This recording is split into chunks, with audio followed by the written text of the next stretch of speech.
કેમ છો? મજામાં? સુવાક્યોની દુનિયામાં, સુવિચારની દુનિયામાં આપનું સ્વાગત છે. મારા મિત્રો એવું કહેવાય છે કે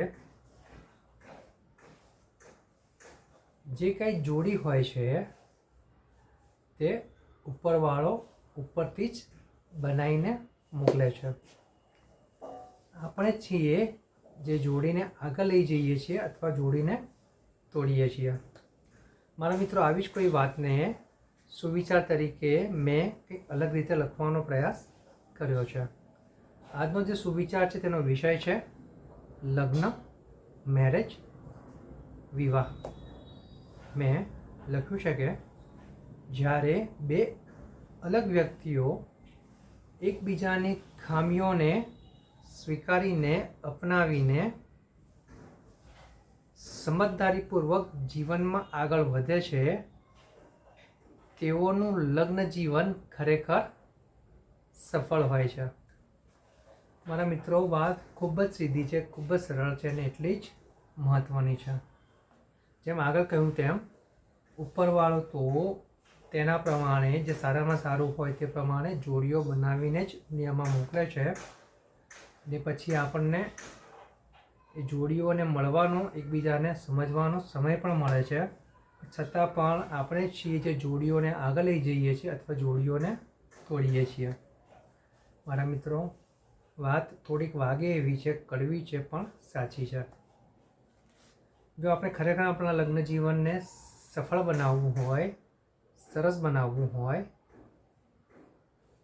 ખૂબ જબરજસ્ત બનાવવું હોય તો એનો રસ્તો એ જ છે કે આપણું જે કોઈ પાર્ટનર છે, આપણો જે સાથી છે, તેની ખામીઓને અપનાવીને, તેની ખામીઓ ઉપર કામ કરીને, ખામીઓને દૂર કરીને જ્યારે આપણે સમજદારીપૂર્વક આપણું જીવન જીવીએ, આપણે સમજદાર બનીએ, આપણા સાથીને જ્યાં જરૂર પડે ત્યાં સાથ આપીએ, આપણા સાથીની કદર કરીએ, પ્રશંસા કરીએ અને હસતા હસતા કંઈ પણ દઈએ. જો મારા મિત્રો આપણે આટલું શીખી શકીએ, આટલું કરી શકીએ, તો આ દુનિયાની કોઈ પણ વ્યક્તિ આ દુનિયાની કોઈ પણ વસ્તુ આપણા લગ્ન જીવનને દુઃખી નહીં કરી શકે. મારા મિત્રો, આટલું જ આપણે શીખી જઈએ તો આપણું દાંપત્ય જીવન, આપણું લગ્ન જીવન ખરેખર ખૂબ સારું, ખૂબ સફળ થઈ શકે છે. જરૂર છે ફક્ત આટલી જ કે જ્યારે કંઈ તકલીફ આવે, કોઈ મુસીબત આવે ત્યારે સામેવાળી જે વ્યક્તિ છે, આપણું જે સાથી છે, તેને આપણે સમજવાનો પ્રયાસ કરીએ. કોઈ અભિપ્રાય ના બાંધીએ, કોઈ અભિવ્યક્તિ વ્યક્ત કરતાં પહેલાં 10 વખત વિચારીએ.